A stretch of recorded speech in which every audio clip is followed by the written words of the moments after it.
Assalamualaikum warahmatullahi wabarakatuh.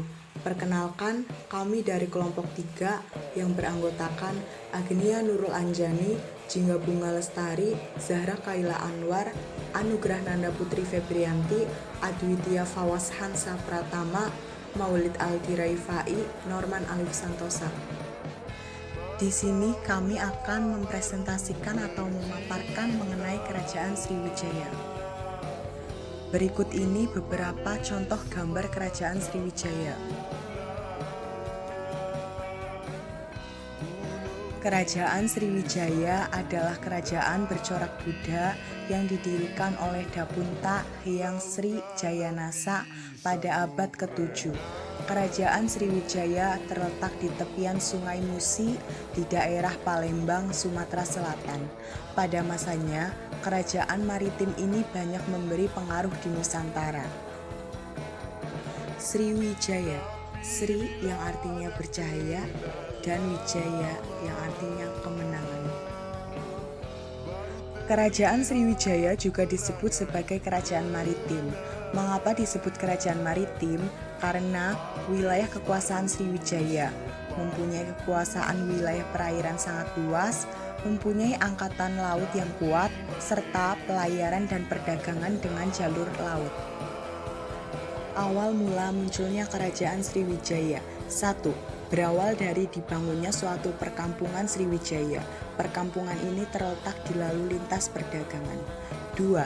Di dalam perkampungan Sriwijaya ini terdapat pasar yang sangat ramai dikunjungi masyarakat. 3. Karena hal itu maka perkampungan ini berkembang menjadi perkotaan dan berkembang menjadi kerajaan Sriwijaya. Kerajaan Sriwijaya mencapai puncak kejayaan ketika diperintah oleh Raja Balaputra Dewa yang berkuasa pada abad ke-9. Pada masa kejayaannya, Sriwijaya mengontrol perdagangan di jalur utama Selat Malaka dan daerah kekuasaannya meliputi Kamboja, Thailand Selatan, Semenanjung Malaya, Sumatera, dan sebagian Jawa.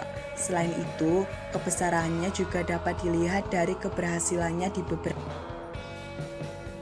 Berikut ini beberapa keberhasilan Raja Dapunta Hyang Sri Jayanegara ketika memerintah Kerajaan Sriwijaya. 1. Berhasil memperluas wilayah kekuasaan dengan menaklukkan daerah Minangatamuan. 2. Kerajaan Sriwijaya memulai perannya sebagai kerajaan maritim. 3. Ekspansi wilayah Kerajaan Sriwijaya menuju ke arah selatan Jawa. Raja yang pernah berkuasa. Berikut ini beberapa raja yang diketahui pernah memerintah Kerajaan Sriwijaya. 1. Dapunta Hyang Sri Jayanegara. 2. Dharmasetu. 3. Samaratungga. 4. Balaputra Dewa.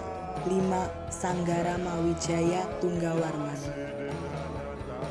Masa keemasan Kerajaan Sriwijaya. Di tahun 902, Sriwijaya mengirimkan upeti ke Cina. 2 tahun kemudian, Raja terakhir dinasti Tang menganugerahkan gelar kepada utusan Sriwijaya. Dari literatur Tiongkok, utusan itu mempunyai nama Arab. Hal ini memberikan informasi bahwa pada masa-masa itu Sriwijaya sudah berhubungan dengan Arab yang memungkinkan Sriwijaya sudah masuk pengaruh Islam di dalam kerajaan. Para paruh pertama abad ke-10, di antara kejatuhan dinasti Tang dan naiknya dinasti Song, perdagangan dengan luar negeri cukup marak, terutama Fujian, kerajaan Min, dan negeri kaya Guangdong, kerajaan Nanhan. Tak diragukan lagi, Sriwijaya mendapatkan keuntungan dari perdagangan ini. Pada tahun 903, penulis Muslim Ibn Battuta Sanak terkesan dengan kemakmuran Sriwijaya. Daerah urban kerajaan meliputi Palembang, khususnya Bukit Seguntang, Muara, Jambi, dan Kedah. Berikut ini beberapa faktor yang menyebabkan runtuhnya Kerajaan Sriwijaya. 1. Berulang kali diserang Kolamandala dari India. 2. Terdesak Kerajaan Thailand dan Singasari. 3. Banyak raja-raja taklukan yang melepaskan diri. 4. Mengalami kemunduran ekonomi dan perdagangan karena bandar-bandar pentingnya melepaskan diri. Masa keruntuhan Kerajaan Sriwijaya. Tahun 1025, Rajendra Koladewa, Raja Kola dari Coromandel, India Selatan, menaklukkan Kedah dan merampasnya dari Sriwijaya. Kemudian, Kola meneruskan penyerangannya dan berhasil menaklukkan Sriwijaya.